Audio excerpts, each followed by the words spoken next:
kwa waraka. Na kama ilivyo kawaida yetu,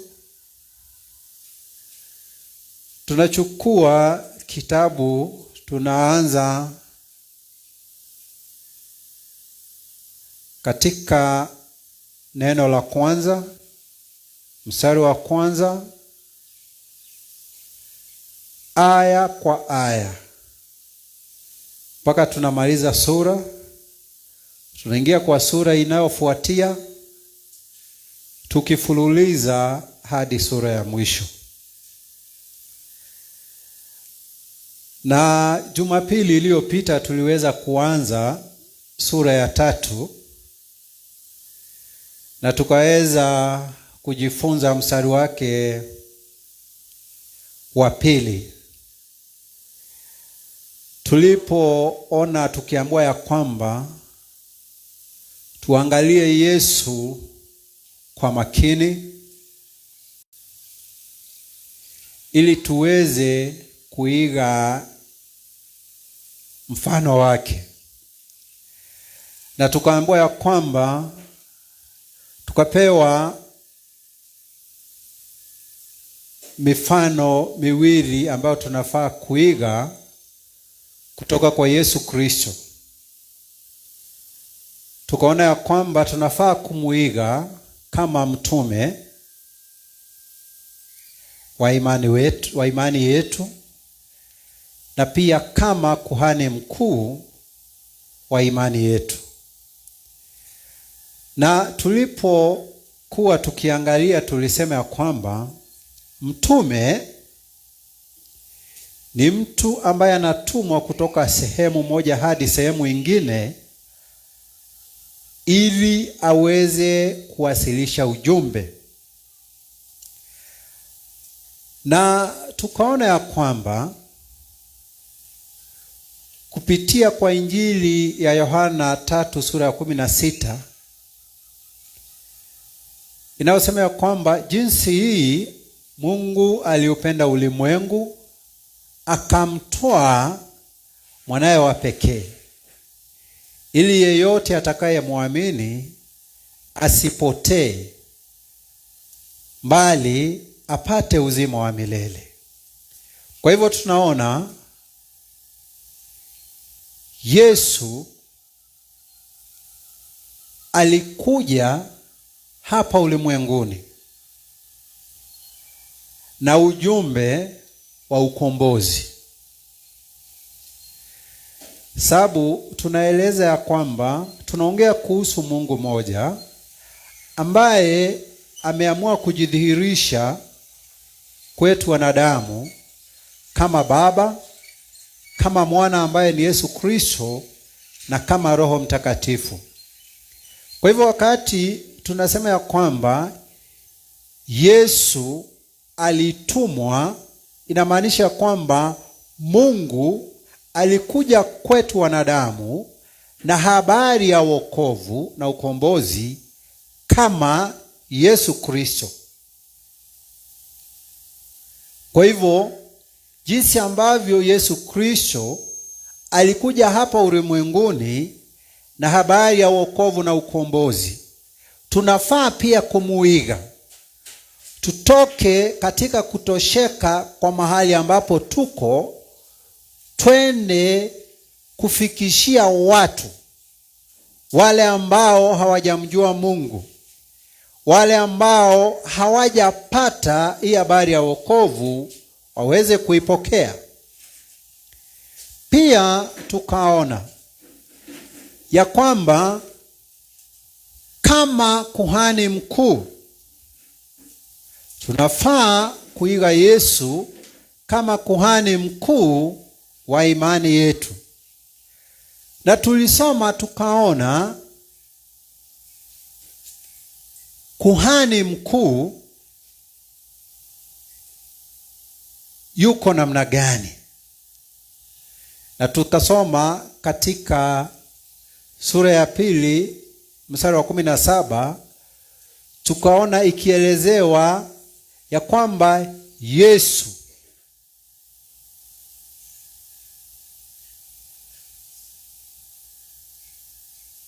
alikuwa kuhani mkuu mwenye rehema. Kwa hivyo lazima tumuige na tuwe watu wenye rehema, tuwe watu wa huruma na kuhisi wakati tunaangalia jinsi ambavyo watu wanaangamizwa na dhambi. Na tukaona pia Yesu Kristo ni kuhani aliye mwaminifu katika mambo ya kiungu. Tukaona ya kwamba pia sisi tunafaa kuwa waaminifu katika mambo yote ya kiungu, katika nafasi ambazo Mungu ametupa, katika karama ambazo Mungu ametupa, tunafaa kuwa waaminifu. Tukamalizia kwa kuona ya kwamba tumepewa mfano ama Musa alivyokuwa mwaminifu, vile vile Yesu alikuwa mwaminifu kwa wito wake. Pia tukaona ya kwamba tunapewa mfano wa mwanadamu kama sisi ambaye alikuwa mwaminifu kwa wito alioitwa nao. Kwa hivyo sisi hatuna kijisababu cha kutokuwa waaminifu kwa wito ambao tumeitwa nao na mambo ya kiungu ambaye Mungu ametukarimia. Sasa tutaendelea kuanzia mstari wa 3 katika hiyo sura ya 3 katika kitabu ama waraka wa Waebrania. Tutasoma hadi mstari wa 6 kwanza. Nielezee kwanza, alafu nione kama tutaweza kuendelea zaidi hapo. Kwa hivyo ni waraka wa Waebrania sura ya 3 mstari wa 3 hadi mstari wa 6. Tutasoma nikifululiza. Kwa maana huyo amehesabiwa kuwa amestahili utukufu zaidi kuliko Musa, kama vile yeye aitengenezaye nyumba alivyo na heshima zaidi ya hiyo nyumba. Maana kila nyumba imetengenezwa na mtu, ila yeye aliyevitengeneza vitu vyote ni Mungu. Na Musa kweli alikuwa mwaminifu katika nyumba yote ya Mungu kama mtumishi, awe ushuhuda wa mambo yatakayonenwa baadaye. Bali Kristo kama mwana juu ya nyumba ya Mungu, ambaye nyumba yake ni sisi, kama tukishikamana sana na ujasiri wetu na fahari ya taraja letu mpaka mwisho. Bwana Yesu asifiwe. Tunaendelea kuelezewa ama kulinganishwa. Biblia inaendelea kutuelezea kupitia kwa kulinganisha ama kufananisha Yesu na Musa.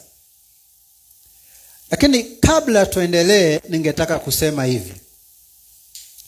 Musa anatumika hapa ama analinganishwa na Kristo ili tuweze kuelewa Kristo vizuri. Lakini ukuu na utukufu wa Kristo bado unabaki. Kwa hivyo tusichanganyikiwe ya kwamba Yesu analinganishwa na Musa tuone ni kama wanatoshana. Hapana. Musa anabaki kuwa mwanadamu kama sisi, na Yesu anabaki kuwa Mungu kama alivyokuwa tangu mwanzo. Na pia ningetaka tuweze kusoma ili tuone kupitia kwa kitabu cha Wakolosai.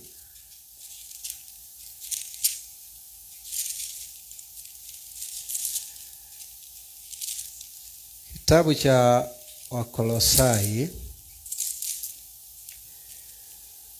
sura ya 2 mstari wa 16 na 17, ili tuweze kuelewa kwa nini mambo ambayo yako katika Agano la Kale yanakuja na yanalinganishwa na mambo yaliyo katika Agano Jipya. Wacha tusome katika Colossians chapter 2 verses 16 and 17. Waraka wa Wakolosai sura ya 2 mstari wa 16 na 17. Biblia inasema hivi: basi mtu asiwahukumu nyinyi katika vyakula au vinywaji, au kwa sababu ya sikukuu ama mwandamo wa mwezi au sabato. Sikia sasa, ni kwa sababu gani tunaambiwa tusihukumiwe na hayo mambo? Mambo hayo ni kivuli cha mambo yajayo, bali mwili ni wa Kristo, ama uhakika uko katika Kristo. Tunaona vizuri ya kwamba mambo mengi yaliyoko katika Agano la Kale ni kivuli cha mambo ambaye yatakuja, lakini uhalisia wa haya mambo yote ni Kristo. Kwa hivyo wakati Musa ambaye alikuwa katika Agano la Kale analetwa hapa akitumika kuelezea Kristo, ni kuonyesha ya kwamba Musa kama mwanadamu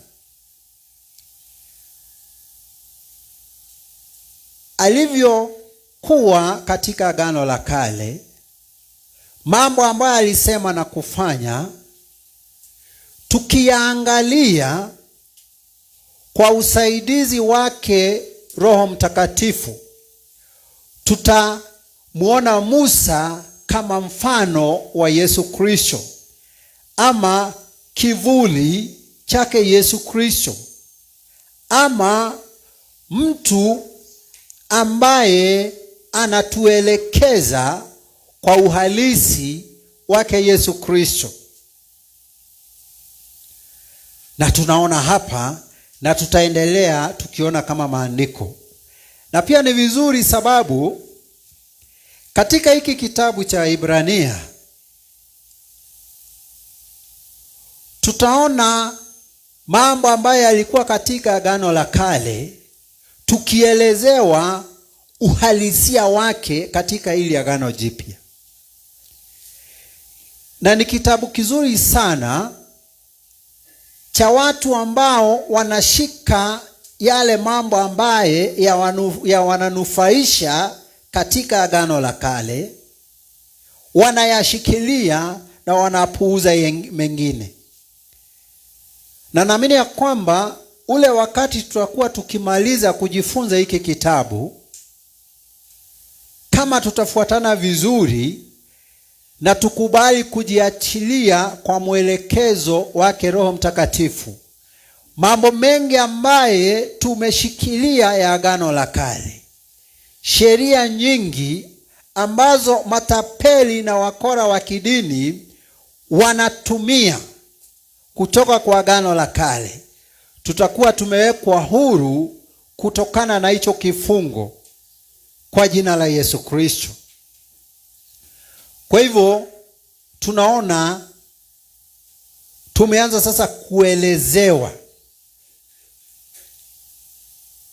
kuonyeshwa ya kwamba sio kwamba Agano la Kale halina maana, lakini lilikuwa kivuli cha Agano Jipya, na tuko katika enzi ama nyakati za Agano Jipya, na uhalisia wa Agano la Kale na Agano Jipya ni Kristo. Kwa hivyo kupitia kwa Kristo, yale ambaye yalikuwa yanatabiriwa na kuashiriwa katika Agano la Kale yameweza kutimia, na yale ambayo hayajatimia, ambaye ni bado, yatatimia katika Kristo. Kwa hivyo mstari wa 3 Biblia inasema ya kwamba huyu mtu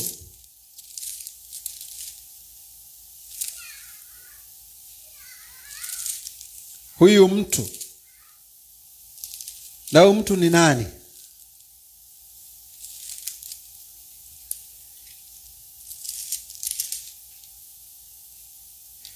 Mstari wa kwa maana huyo amehesabiwa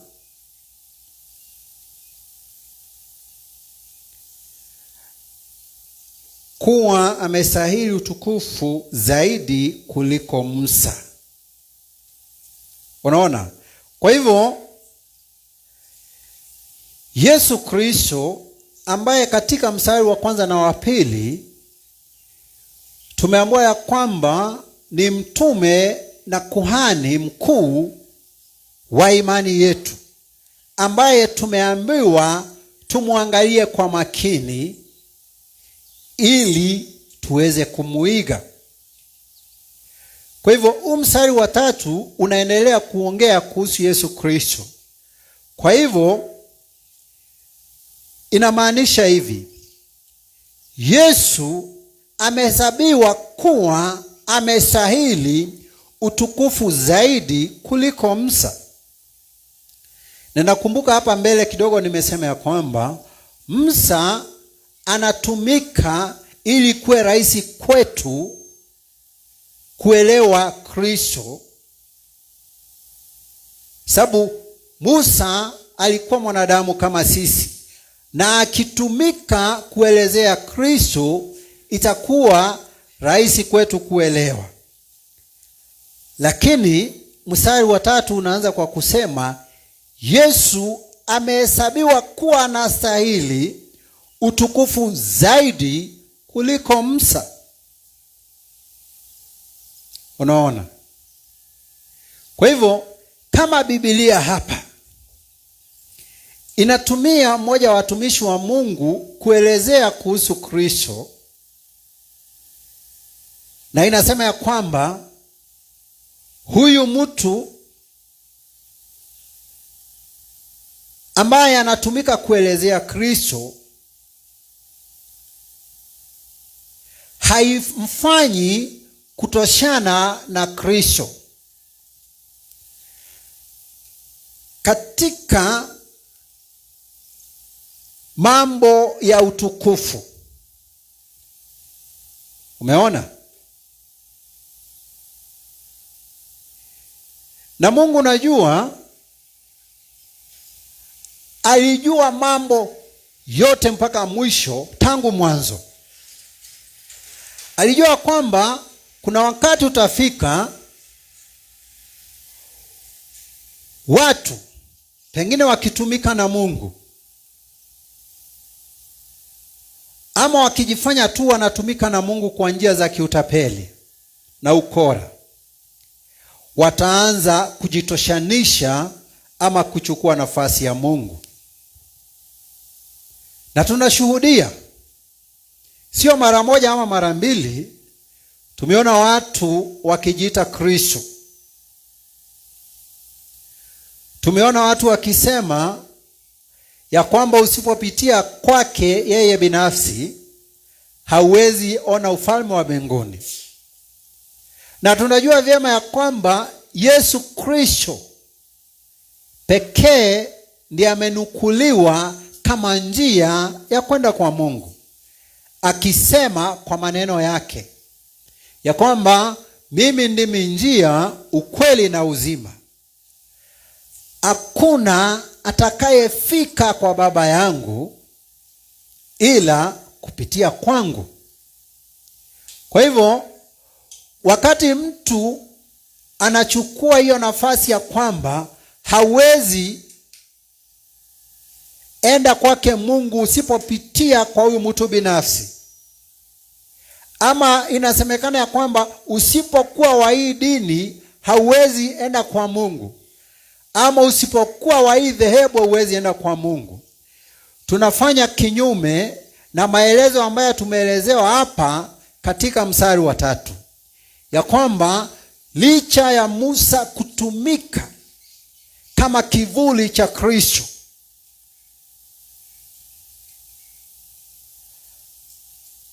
hakutoshana utukufu na Yesu ama Mungu. Kwa hivyo tujihadhari sana, sisi ambao tumejiinua kiwango cha Mungu. Tunakumbushwa siku ya leo, sisi ambaye naye tuko chini ya hawa watu ambao wanajidai ni watumishi wa Mungu na wamejiweka katika nafasi ya Mungu, tujue ya kwamba tunafuata watu ambao wanaenda kinyume na neno lake Mungu. Mstari huo wa 3 sehemu ya 2 unaendelea kusema hivi: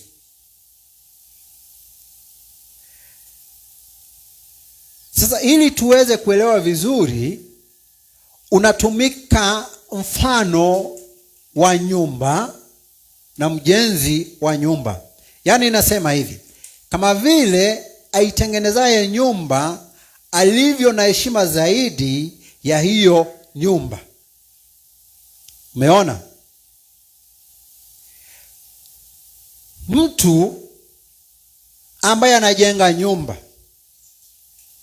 hata ikuwe ni nyumba kubwa maridadi ama ya bei kiasi gani,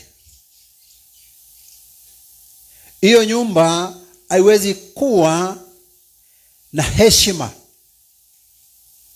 kuliko mwenye kuijenga hiyo nyumba ama mwenye kuimiliki. Na sasa tukirudi nyuma ama tukienda katika mstari wa 4, tunaelezewa ni sawa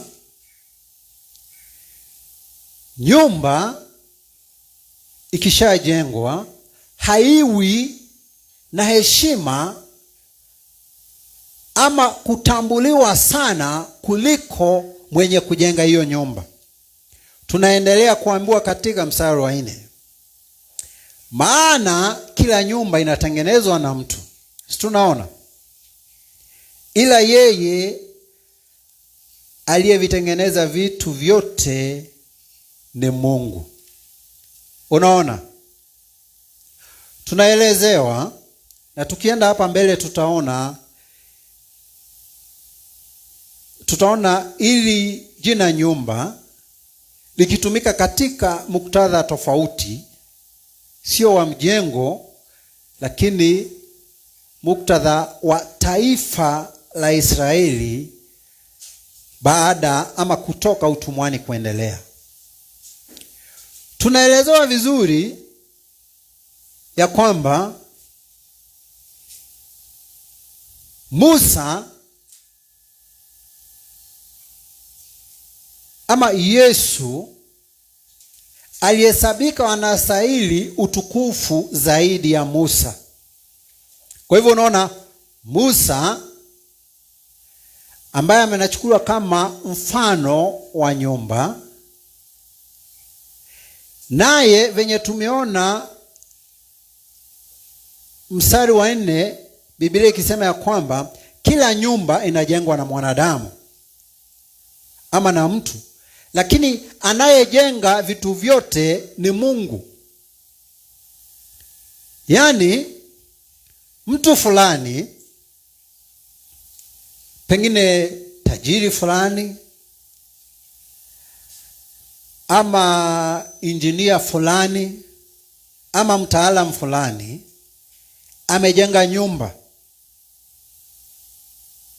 nyumba kubwa tajika, lakini hiyo nyumba haipati heshima kama huyo aliyeijenga. Kwa hivyo tunaona nyumba inatambulika kama inatajika, lakini aliyeijenga anatambulika na kuheshimika zaidi ya nyumba ambayo inatambulika na kutajika kwa jinsi ilivyo. Alafu sasa hapa mbele yake tunaona ya kwamba kuna Mungu ambaye aliumba vyote, ambaye aliumba rasilimali zote ambazo zinatumika pale, kama ni mawe, kama ni mchanga, kama ni simiti, vitu vyote ambavyo vinatumika kutengeneza hivi vitu ambavyo vinatengeneza nyumba, Mungu ndiye alivitengeneza vyote. Na zaidi ya hiyo, Mungu pia ndiye alitengeneza ama kuumba huyu ambaye amejenga ama kutengeneza ili nyumba. Kwa hivyo Mungu anastahili heshima na utukufu juu ya vitu vyote.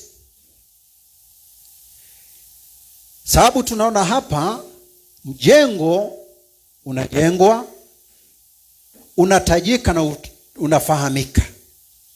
Naye hapa mwenye kujenga anatambulika na kutukuka zaidi ya ule mjengo ambao umejengwa. Lakini sasa zaidi ya mjengo na mwenye kujenga, kuna Mungu ambaye amejenga aliumba vitu vyote,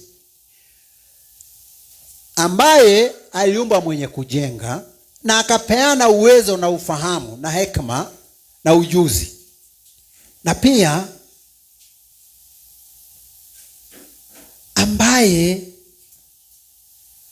aliumba rasilimali zote ambazo zimetumika katika hiyo nyumba. Ni maelezo tu kwa kina. Na tunakumbusha ya kwamba unaona Musa alitumika naye Mungu. Ukiangalia katika kitabu cha Kutoka, alitumika naye Mungu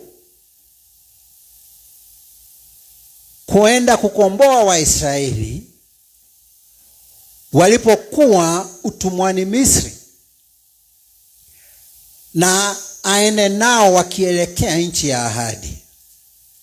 Na tunaambiwa lakini Yesu alihesabika kama anayestahili utukufu zaidi ya Musa ambaye Mungu alitumia. Tunakumbushwa kwa njia kubwa ya kwamba tusitumike na Mungu, tusipewe nafasi ama nyadhifa naye Mungu, tujisahau na tuone ni kama tunastahili heshima na utukufu unaotoshana ama hata kupita Mungu. Tunaonywa hivyo siku ya leo. Na jambo la kuofisha ni kuwa kuna watu wengi wameingia katika haya mambo ambaye tunaonywa dhidi yake siku ya leo. Unaona mtu amepewa karama ya huduma naye Mungu, ya miujiza, uponyaji, unabii na mambo mengine yote, lakini inafika mahali anasahau Mungu ambaye alimuumba na akamkarimia hizo karama. Anajiinua na anajitukuza zaidi ya Mungu. Tunaonywa tusiwe hivyo. Na tumeelezewa pia mjengo haupati heshima kama aliyeujenga. Na zaidi ya aliyeujenga, kuna Mungu ambaye aliumba vyote. Aliyeumba mwenye kujenga na rasilimali ambazo zimetumika katika kujenga. Kwa hivyo tunaambiwa iwe ni katika mambo ambaye pengine tutafanya ama kutengeneza katika ulimwengu huu tunaishi, haya mambo hayatoshani utukufu na Mungu. Hayafai kuhesabiwa, hayafai kuonekana kama yanatoshana utukufu na Mungu. Na hata sisi wenyewe ambaye Mungu amepa hizo nafasi katika huduma, katika mambo ya kiroho ama katika mambo ya kimaisha tunayoishi, hakuna jambo lolote linafaa kuhesabiwa kama linastahili utukufu zaidi ya Mungu. Sio huduma, sio mhudumu, sio mijengo, sio mali, sio sifa, sio kujulikana. Hakuna jambo ambalo linastahili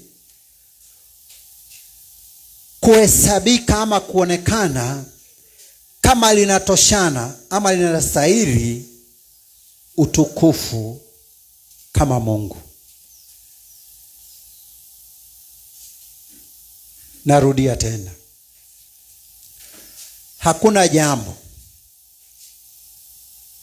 lolote lile, hakuna mtu yeyote yule,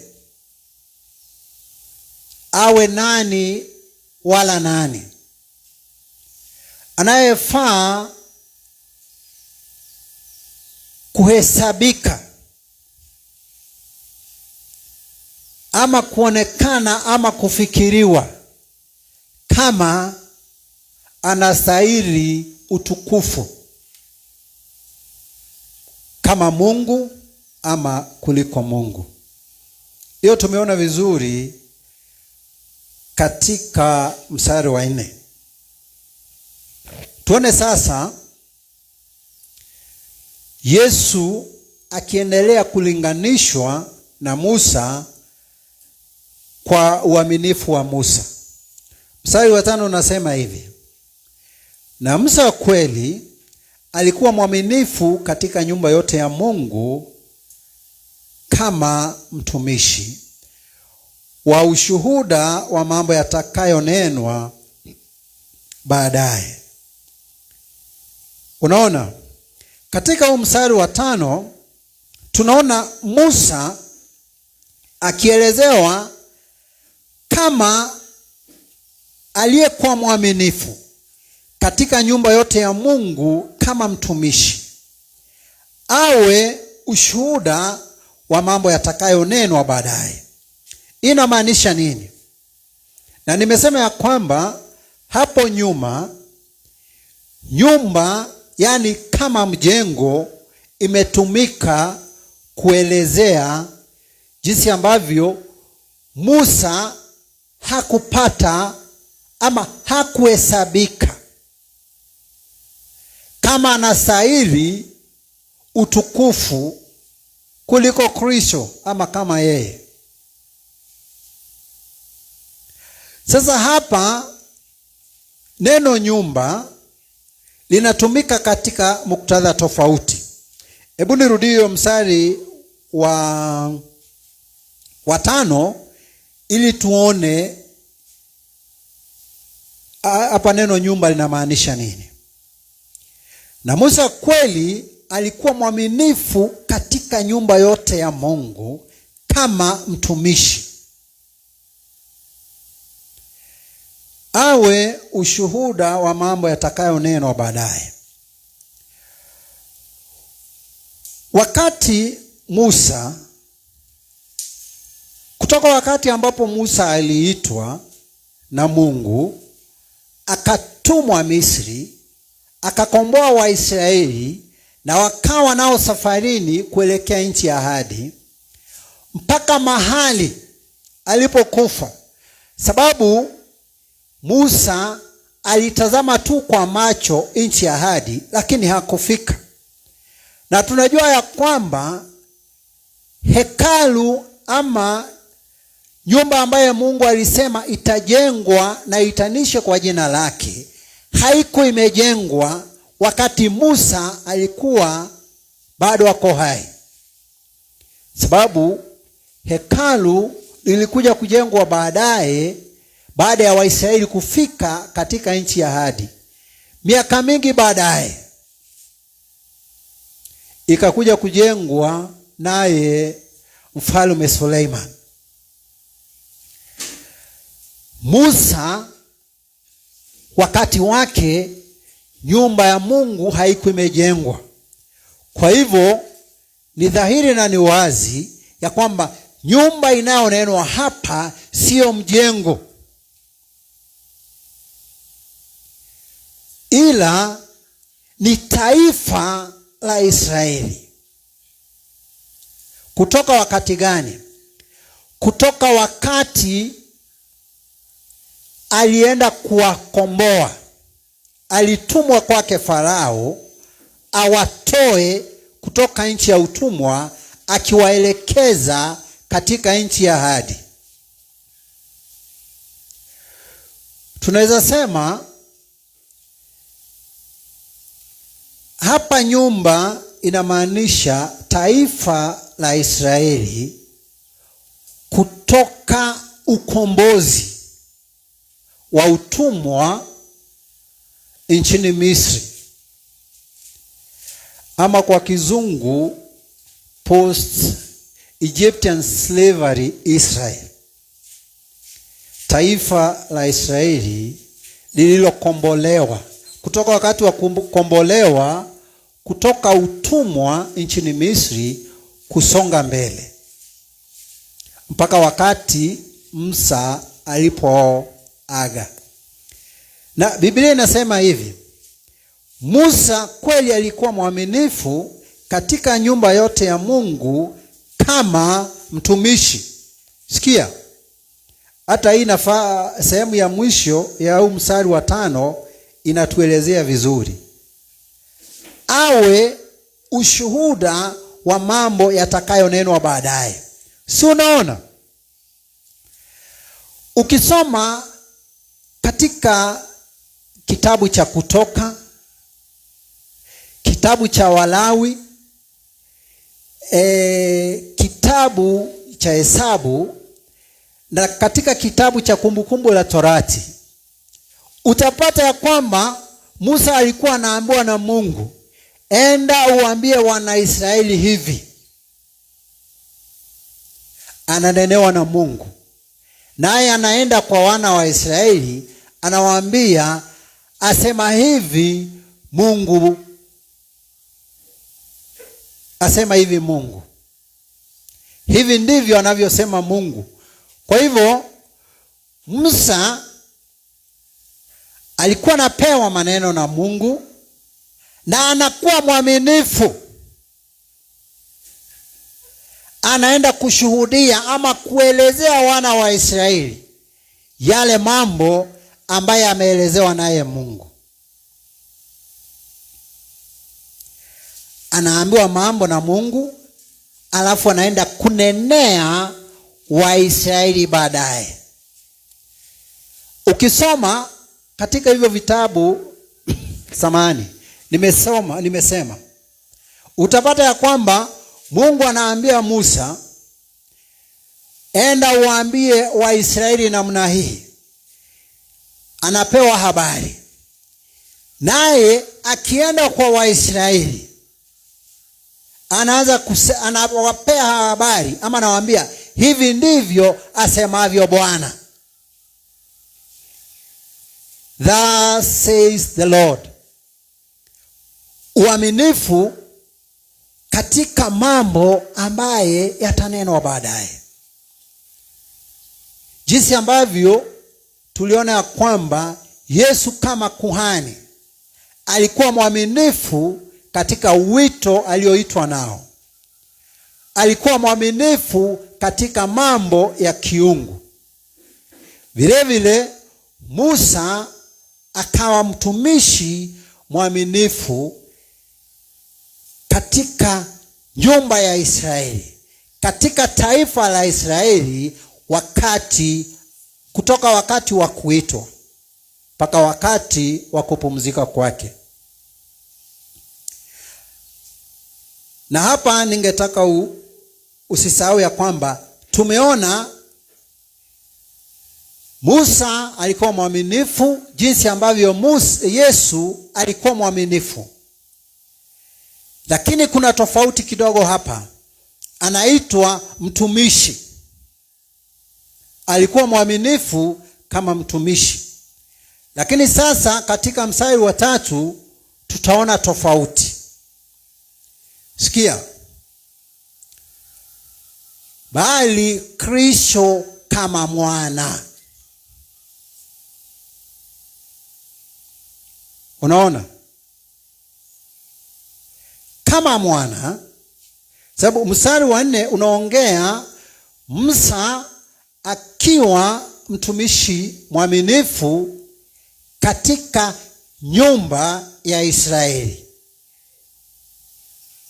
Haya, ukikuja sasa katika mstari wa 6, kivuli ama uhalisia ama uhakika wa kivuli cha mstari wa 5 kinaonekana katika mstari wa 6. Ona. Mstari wa 4, mstari wa 5 unaongea kuhusu Musa kama mtumishi wa nyumba ya Israeli. Mstari wa 6 Biblia inaongea badala ya Musa inaongea kama Kristo. Badala ya mtumishi inaongea Kristo kama mwana juu ya nyumba ya Mungu. Sikia, ambaye nyumba yake ni sisi, kama tukishikamana sana na ujasiri wetu na fahari ya taraja letu mpaka mwisho. Unaona? Katika mstari wa 4, mstari wa 5, Biblia inaongea kuhusu Musa kuwa mtumishi mwaminifu kwa mambo ya sheria ambazo walipewa na Mungu aletee Waisraeli. Mstari wa 6 unaongea kuhusu Yesu kuwa mwana wa nyumba ya Mungu. Nyumba ya Mungu gani? Ambaye ni sisi,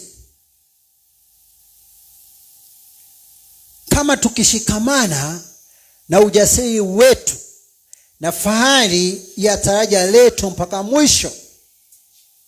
Kwa hivyo hii ni nyumba ya watu gani?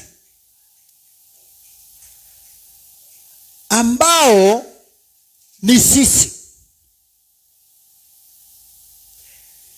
Kama tutashikamana na ujasiri wetu, ujasiri wa imani yetu na fahari ya taraja letu mpaka mwisho. Unaona ni nyumba gani? Ni watu ambao wana ujasiri, watu ambao wanashikilia, wanasimama imara kwa ujasiri katika fahari, katika imani ya tumaini letu katika mwisho. Nafikiri kila mtu anaona sasa mambo yaliyonenwa katika Agano la Kale. Watumishi wa Mungu aliyotumia katika Agano la Kale wakitumika katika Agano Jipya, ama wakitumika kuelezea ama kuleta uwazi ama kuleta ufahamu wa Agano Jipya. Agano la Kale tunaona Musa kama mtumishi mwaminifu wa Waisraeli kuhusiana na sheria alizopewa na Mungu aletea Waisraeli. Katika Agano Jipya, na nakumbuka wakati Yesu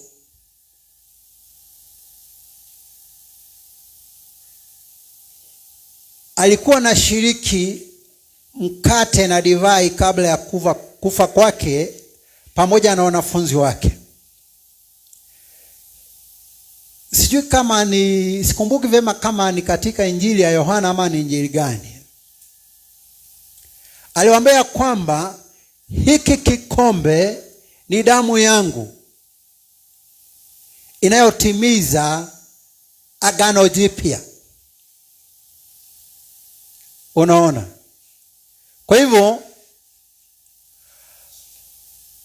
mambo yaliyonenwa, utabiri ama ahadi ama kivuli cha Agano la Kale yanatimizwa, ama ukweli ama uwazi unaonekana katika Agano Jipya kupitia kwa Kristo. Na tumeelezewa vizuri sana hapa katika mstari wa 5 na mstari wa 6. Musa, mtumishi mwaminifu katika mambo ya sheria aliyopewa na Mungu kupea Waisraeli. Mstari wa 6 tunaambiwa Yesu kama mwana. Na tulisoma katika sura ya 2 tukaona ya kwamba Yesu Kristo haoni aibu kutuita ndugu na dada zake. Kwa hivyo Mungu kuja kama mwanadamu kwa njia ya Kristo na kuishi miongoni mwetu ili awe kama sisi, akiletwa kama mzao wa kwanza wake Mungu. Ndio mahali Biblia inasema ya kwamba tukiamini Kristo ambaye ni mwana Mungu mwana, tunapewa uwezo wa kuitwa wana wa Mungu. Yesu Kristo akiwa mwana wa kwanza, the first begotten of the Father. Kwa hivyo nyumba ambayo inanenwa katika Agano Jipya, Israeli ambayo inanenwa katika Agano Jipya, ni wale watu ambao kupitia kwa Kristo wameshikilia kwa ujasiri imani katika Kristo na matarajio, tumaini letu la umilele mpaka mwisho. Ndiyo kanisa lake Mungu. Lakini katika Agano la Kale, Israeli ni kivuli cha kanisa. Na nashangaa sana ukisikia siku hizi watu wakiwa kwa kanisa wanajiita ati ni Waisraeli.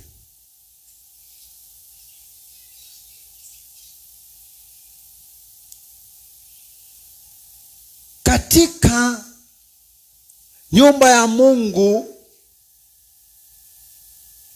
katika ili Agano Jipya, Biblia inasema ya kwamba hakuna Muisraeli wala Muyunani,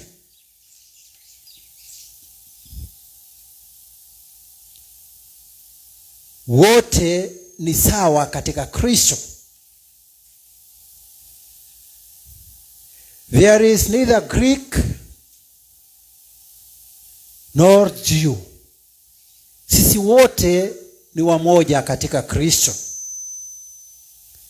Kwa hivyo nilivyotangulia kusema kwamba hiki kitabu ni kizuri sana na kitaweza kutusaidia yale ambayo yametufunga yale ambaye yameleta mchanganyo ama yamefanya tuchanganyikiwe, sababu tumeyabeba na tumeyashikilia ya Agano la Kale na tuko katika Agano Jipya. Sababu kivuli kinaonekana wakati kitu fulani hakijaangaziwa na mwangaza kutoka pande zote, lakini kikishaangaziwa na mwangaza, hicho kitu kinaonekana vizuri na kivuli hakiko tena. Kwa hivyo tunaomba ya kwamba Mungu aweze kutusaidia ili tuweze kuwa na mpito kutoka kwa Agano la Kale hadi Agano Jipya. Sababu hata mahali tulisoma katika Wakolosai sura ya 2, ukirudi hapo nyuma tulisoma mstari wa 16-17, ukirudi uanze kusoma mstari wa kwanza hiyo sura ya ya 2 katika waraka wa Kolosai, inaongea kuhusu sababu Yesu alikuja kama Myahudi na akatahirishwa na akafanya mambo yote ambayo sheria ilidai ya kwamba lazima Myahudi afanye.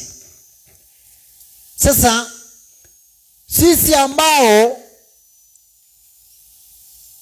hatujapata hiyo tohara ya Kiyahudi, kusudi lake linatimia kwetu tukiamini Kristo, sababu yeye alitahiri kama Myahudi. Na inaelezea vizuri sana, kutahiri ni kutoa sehemu ya mwili, ishara ya kwamba yule ambaye ako katika agano la Mungu ameachana na mambo na mapenzi na kazi za kimwili, na sasa ameingia katika kuhudumia Mungu. Anaongozwa na Roho Mtakatifu na sio mwili na tamaa na mapenzi yake tena. Na anaendelea kusema ya kwamba tumfuate Kristo, tusifuate filosofia ama hekima na ujanja wa wanadamu. Na ndio sasa anakuja anasema, sababu yale mambo ambayo yalikuwa natufungia nje ya sheria, yale ambaye hatungeweza kutimiza, Yesu alikuja kama Myahudi akatimiza hizo sheria. Hivyo basi sisi tukiamini Kristo, mambo ya kisheria ambaye yametufungia nje tumekombolewa kutoka kwake. Na ndio sasa hapo chini anasema mtu asikuwekee sheria za vyakula, vinywaji, sijui Sabato, sijui mwamko wa mwezi na sherehe zingine, sababu zimetimia kwetu kupitia kwa Kristo. Nashukuru Mungu sababu tumeweza kutamatisha ama kufika tamati ya hii awamu yetu ya kwanza, na mpaka wakati mwingine Mungu akitujalia, jina la Yesu na lisifiwe.